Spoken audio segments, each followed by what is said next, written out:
Welcome to Soulful Conversations, the podcast that highlights stories of individuals sharing various life experiences and challenges.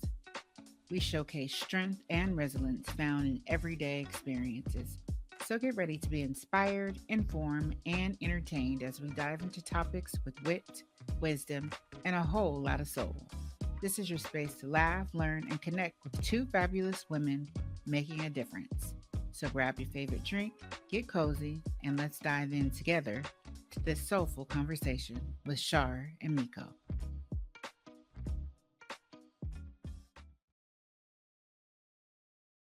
Good evening, and thank you for tuning into Soulful Conversation Podcast.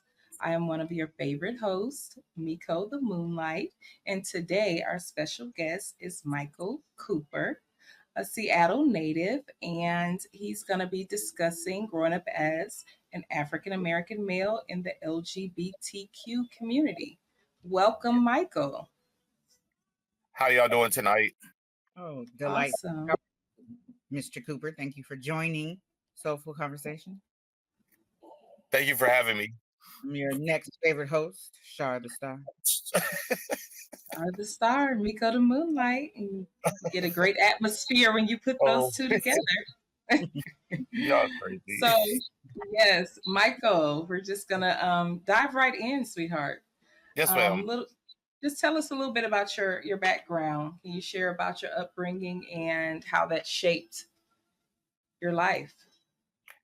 Oh wow, that's a broad question. As far as LGBTQRSTUV is, I don't, I, That part. I don't, I don't identify myself as LGBT because I don't know because they add a letter every day, so I don't identify myself. I just say I like what I like. So on that part, I don't identify myself as a LGBTQ, RST, whatever. Okay. So you're non-binding is what the term is. No, I mean, no, I like men, but it's just every day is something different that, I'm just over it. it's, it's Okay. so, So you don't want labels, as they say. yeah, You don't want the labels. yeah. Okay. I guess growing up, as far as being a gay black male, I grew up in a very masculine environment, Mm-hmm. and so that right there, pretty much, that's where I hid, you know, my identity of, who I was. I didn't want to be attached to the that community because I have a very masculine upbringing. As far as my dad, my stepdad, my brothers and cousins and stuff like that. So I, you know, I would just sneak it on the down low pretty much. Okay. And when did you really come out to yourself and living your truth? What age were you, I should say? So I'm 45 right now. I believe I was 25 when I actually started to accept myself and who I felt like I was. Because before that I had no idea, I was just lost. But I think 25 is where I actually started to accept myself. I wasn't fully accepting of myself, but I started to accept myself at about 25. Okay. So at a young age, you weren't already attracted to same sex or no? Yes and no. I would try to deny it. I would try to know, like I would look the other direction, like no, like, but I'm like looking like, yeah, he's attractive or whatever, but then I'm like, no, I can't be that way. I mean, I'll answer that other part in the other part of your questions, of what made me do what I almost did 4 times. But yeah, I I mean, was yeah, just trying to trying to gauge what age you were when you Yeah, knew you were 25. I was attracted to. 25. Not any younger than that. I mean, I hear so many say that they were I born this way, or I always, like, as I got older, I understood that yes, I was born this way, and I understood that I have always been attracted to men, but I just know that at a younger age I tried to deny it. I mean, if that makes sense. that I makes sense. um I tried to deny that I was attracted to men, even though I knew I was. So it's kind of foggy on how, like, what the age I was that I knew that I was attracted to men. I just knew at 25 I was in love. So Okay, so that was your first real experience, so to speak, or no, were there some? Okay. 20 Right. 22 is my first real experience that I actually had with a, you know, actual engaging in, with a man. But 25 is when I knew my feelings were strong for men. Okay. Okay. That's fair. So that's the coming out at Y- 25. Yeah, Okay. yeah. Has it been really tough to transition into being out now? Um, First, it was like when I said that I would answer the question that I was talking about earlier. I tried to commit suicide 4 times because I didn't like myself. Um, the older I got, the more acceptance of, I felt. So I just had to accept that, hey, this is you. You're not a bad person. And, I mean, but before I tried to off myself 4 times. Hmm. That's how much I hated myself. Um, but I mean, today I'm fine. I'm good with it. I'm fine with it. I accept myself. I understand that this is the way I was born, the way I was raised, or not the way I was raised, but the way I was born. And this is just me. I'm no different than I was before I came out. So I'm the same Michael that I was before I came out. Okay.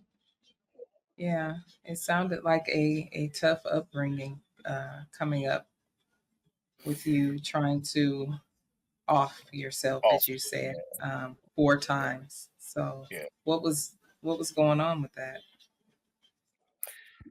I just didn't like myself. That's it. I didn't understand myself and I didn't like myself. So I just didn't want to be here to even deal with, what I was going through, trying to accept myself um on that, and then all these other feelings I have going on and everything. So um I just had to get used to loving myself for me to accept who I am today. Okay, beautiful. Now, was your family supportive when you finally came out? Was your family supportive of your decisions, or did you receive any like discriminatory behavior from your family? Um I could say for the most part, my family, they were pretty much supportive. Um, I think it's just on the surface supportive. I don't know what they said behind my back, which really didn't affect me, but I would say on the surface, my family was pretty much supportive of, me. Of course, I got married and everything to a man and stuff, and they were supportive of that. Um, but I did feel like in the back of my head that, they were probably not as supportive as they were coming off. But that didn't affect how I felt because it's like, at least they're trying to they're showing some kind of support. They're not just turning their back on me. So the little support that I did get, it was good at the time. Mm-hmm. So I got Good. like a two-part question. Yes, ma'am. So how did you navigate any like stigmatisms or discrimination in the community being a Black gay male? And then on top of that, how does that tie into your mental health? Like how has that have that been affected? Um, I guess just being me, being authentic and not changing who I am. I think in our community, people change, with the way they talk and the way they act and all that other stuff. Like when people always ask me, they're like, "Oh, so you're straight acting?" And I always tell people all the time, "No, it's not an act. This is who I am every day." Mm-hmm. So, um, that wasn't a big change because I don't know how to be any other type of way but be. I think that's where people accept me more because I'm 100% me all the time. Um, so that's how I navigated. Like I didn't really have to navigate anything because I'm always me. Like I've always been Michael. Right. I've never had to change. I don't switch up. I know a lot of guys that switch up from being feminine to being masculine, Mm-hmm. and I'm just me all the time, 100%. So I never switch up. Okay. My next question to you was I wanted to go back into the mental health part for you. Mhm. Um, did you experience any of that time that you felt that you no longer wanted to be a part of the earth? Did you engage in drugs or alcohol or anything like that to like kind of mask the pain? A great Yes. question. I didn't engage in drugs. I did engage in alcohol. I actually went to rehab twice.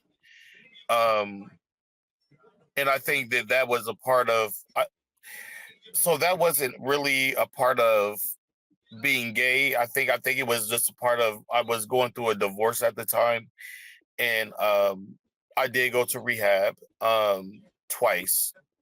Um I didn't engage in any drugs though. But I know a lot of people that are in the gay community that have um went to drugs because it just alleviates the pain of, you know, how they feel about themselves. Okay. And you find that it helps to numb the fact that you are different or feel different on the inside. Is that what the self Yes. medicating is about?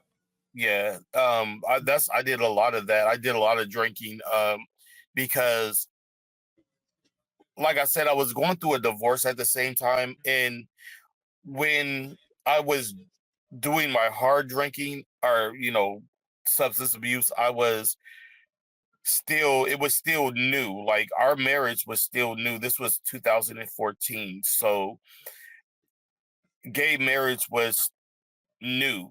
It wasn't legal in all, in all states. Like we were the first Black gay military couple here in Washington. So well, Wow. military male couple here in Washington. So it was really new. So I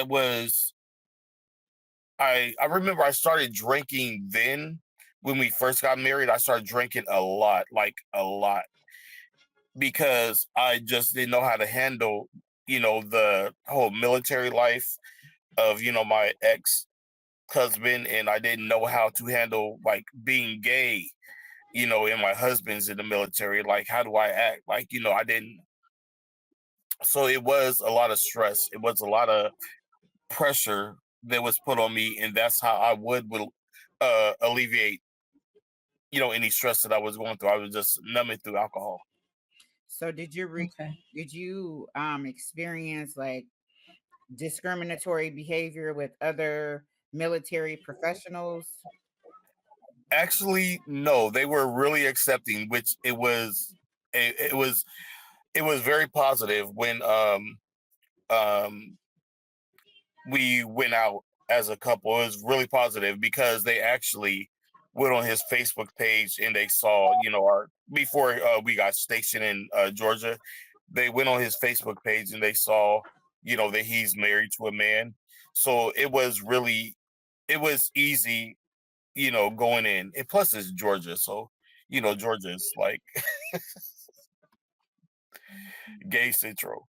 But I didn't like being a military spouse. It was actually really easy um, for me to um, what do I say, like crossover. I guess I don't know. Living in Atlanta or Yeah. Georgia? Well, living in Georgia, I wasn't in Atlanta when I got married. I was in Columbus, but I did move to Atlanta later on. Okay. But And I there mean, it was a was yeah, it was. I mean, in down south, it's easier for people to accept you than it is up north. I guess I should say. interesting. Yeah, Interesting. yeah. I mean, in Georgia, it's everywhere, so it was way easier. And how long were you married for, Michael? 7 years. Okay. Was there any abuse in this relationship or? Not physical. And I will say this just out of respect of my husband, it was more of my mental abuse that Mm, drove the marriage to the ground because, like, you have to understand this was actually my first actual relationship, so I didn't know how to act in my first relationship with him. So I mean, so it was more me that drove the marriage apart. Mm. And I mean, I got no problem with saying that. I mean, it was me. no, that's beautiful that you take Yes. accountability for that. Oh You yeah, could definitely. Yeah. totally sit here and Yeah, blame him or but what I can society for. yeah, but what I actually can say is the Black gay community is so small Mhm. that I can honestly say that thank God that today me and him are really, really good friends. We're really good friends. So I mean, out of the marriage, I got a good friend. Okay. Out of the divorce, I guess I should say. Okay, good. Good I did stuff. get a good friend. So I mean, even though we don't talk like every day like a married couple and Mhm. everything like that, I do have a good friend. Okay, great. So Shar, Mhm. did you have any other questions for Michael? She has questions. I saw the question sheet. A question sheet? Yes. Yeah. Okay. Other questions? Okay. So, what did you want to discuss? Did you want to talk about any other interactions with this marriage, or what you want the community to know about growing up Um. in this type So of culture? okay. So I guess a story I could tell is how I am positive, HIV positive. Um. That's a stigma on our community. Um. And if you guys want to, I just brought it out. So if you guys want to talk about it, Yeah, let's get Oh, into it. yeah, let's yeah. see. I mean, I brought it. I just wanted to put that out on the table because, I have no problem with any questions you have about that. Okay. Well, talk about the moment you received the diagnosis and how it impacted your life. The moment I received the diagnosis, I was in Georgia, and I'm sorry. I was in Georgia, and I wasn't feeling well, and I was losing a lot of weight like quick. And my husband at the time, he's like, we need to, get you in the hospital or whatever, because you're just not eating, you're not, you're just not right. So we went to the hospital, um, the military hospital, to his nurse, and they drew my blood or whatever, and they, 2 weeks later, I mean, you have to wait a couple weeks before your test comes back, and so I forgot that I even took a test. And I remember I was on my break at work, and I was on the phone with him, and he, I was like talking, like how I'm talking to you guys. I'm just talking, and he's like, "Mike, just be quiet or whatever. Like, we need to talk or whatever." And I'm like, "Talk about what?" And he's like, "Your test results came back." Because this nurse, we took my test like on the low. Like, this is his nurse. Like, I wasn't supposed to take a test like that, like the way I did. So she told him my results first. And so he knew. And then I remember, after he told me, "You're positive," or was it, or whatever, I remember everything just turned gray. Like, I just, like, it started moving in slow motion. And I remember I hyperventilated at work. I couldn't drive home. My coworker had to take me home. I remember I cried for like days. I cried because I just felt like my life was over. Um but like, that was in 2016, and it's 2024, so it's been about, what, 8 years, and I'm still healthy. I take my medication every day. You know, I have conversations with people like this, like how I'm having with you guys. I mean, it makes it. I'm sorry, you guys. It's okay. Yeah. But like my dad said, he said, the medication you take, only one pill a day, and you're fine.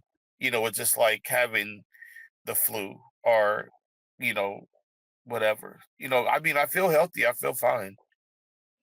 Okay. So when you got diagnosed, was he diagnosed as well?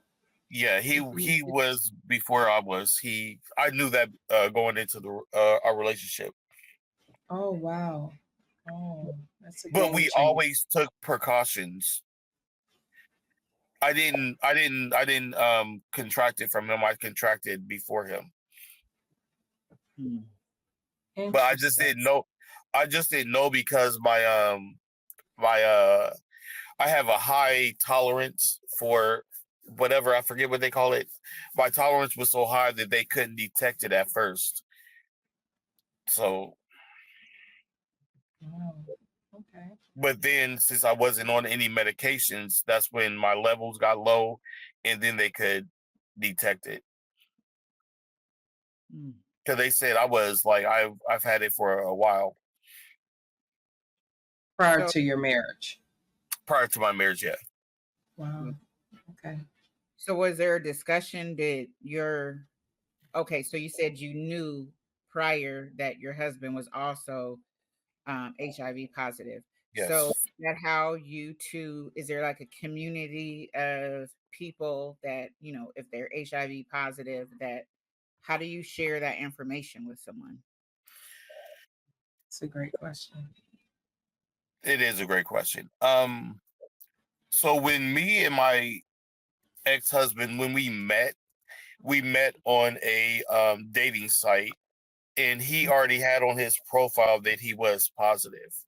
Okay. So I already knew before we actually met that he was positive. Mm. Um, but we took all the precautions, when we would engage in intercourse, of you know trying to keep me safe, because at the time we didn't know that I was positive, so we just took all the precautions to keep me safe. um but yeah, there's a discussion. I don't think there's enough discussion in the gay Black community about HIV. I've seen a lot of stuff, like people engage in unsafe, you know Mm-hmm. um I don't think there's a Practices. Fine. yeah, I don't Unsafe. yeah, practices. I don't think that there's a lot of um education, I should say, in the Black community.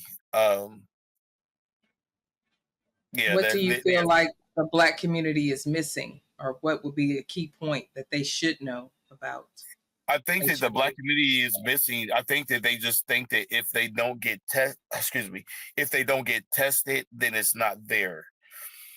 They just think Mm, that if they feel like if they don't see it, then it's not there. And that's why I think that that's why we keep infecting each other, because if you don't get tested, it's like,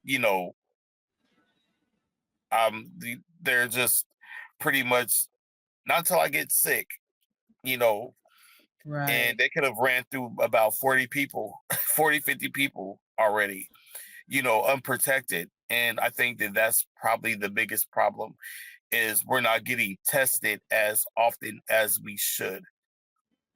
Yeah. So, what are your thoughts on um, people a part of your community that have that are still sexually active with women? Mm, That's Where that right. that Yeah, that right there. I'm sorry to cut you off, Auntie. That right there, is I that's a big problem, because I'm not gonna lie. I've been with married men before.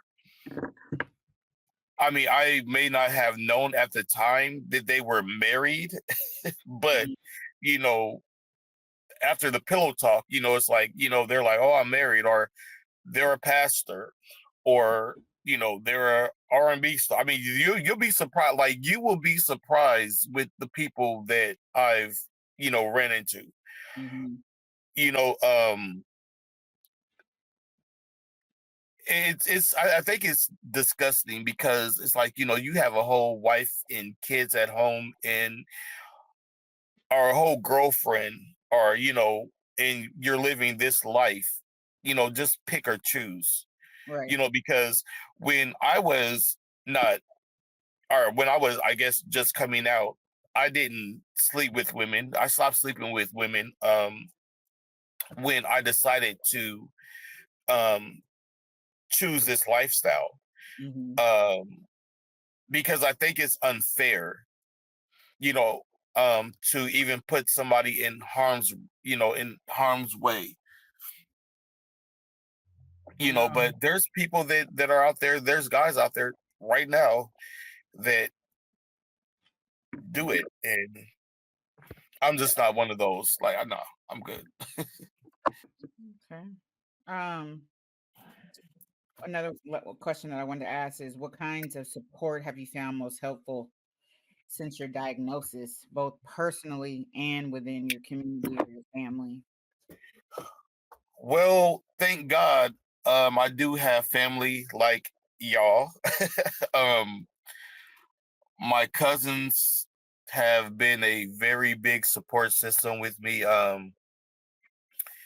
My dad, my mom, they've been real supportive of everything. My dad makes sure excuse me, my dad makes sure I take my medication every day. Um, my mom, she's supportive. I mean, I have family members like you guys that are, really supportive. I have um unlimited friends that are supportive. Um, and I think that helps me get through, even thinking about it, thinking about my situation. So I have a support system. Awesome. Good, good, good. Yeah. You guys, if you like what you're listening to, please like, share, and subscribe to soulful-conversation.com and check us out on Patreon as well. Michael, this has been just a wonderful conversation. I want to leave with one of questions that just came to mind for me is what's your future aspirations and what are your hopes for others that are positive and black and gay and in this society right now? What could you leave the listeners with? That's funny. I remember so this is kind of, I'm sorry, it's kind of off, but I remember like just thinking like I this isn't a choice. Like this life's like I was born this way. If if I was, I guess how people would say, a regular person, quote unquote regular, I should have 2 kids, a wife, and a dog in a picket fence. This isn't something that I chose to do. This is just how I was born. Um, but the future, you know, hopefully get married again, um, and have that picket fence, maybe a dog or something like that. I mean, that's my future. I'm happy at where I work at my job and everything. I'm happy. I guess just to be happy is what I hope for in the future. That's it. That's all I want to be. All right. Mary J. Blige. All Okay. I really want. That's, I mean, Hold on. at the end of the day, though, that's what everybody wants. I mean, I don't think that anybody, really, expects their life to turn out how it is. I mean, there's single mothers out there that didn't want to be single mothers. There's people out there that didn't want to, take care of their grandkids. I mean, everybody, I don't think, live their life, but we just, adapt to the situation that we're given. I mean, like with my situation, I was handed this hand in life, and I just have to deal with it. I can't sit up there and woe is me. I just have to deal with the hand that I was dealt, and I'm dealing with it the best way I can. I'm still out here. I'm still having fun. I'm still kicking it or whatever. And I'm about to go on a date here in a minute. So, Okay, I'm before you go, still living my life. I wanted to ask you, what do you think is needed the most in the terms of education and awareness about HIV in the black community? That's hard because I don't know if people will even accept the education. Only thing I can do is speak my truth in my life to people. Like this platform right here, is where I can speak my truth, and I can, tell people about my experiences or whatever. Um, and hopefully people just, you know, pick it up and say, hey, if it happened to him, it can happen to me. You know what I'm saying? Because like people look at me and they don't think that I'm positive or whatever. They don't look at me like that. But I mean, I think that it's just platforms like this where people can speak their truth and spread information is probably the best way of educating people. Mm-hmm. Awesome. Awesome. Well, good Awesome stuff. sauce, Miko. Awesome sauce. Awesome sauce dipped in butter. Put it on a roll, baby. Shut up. What did you say?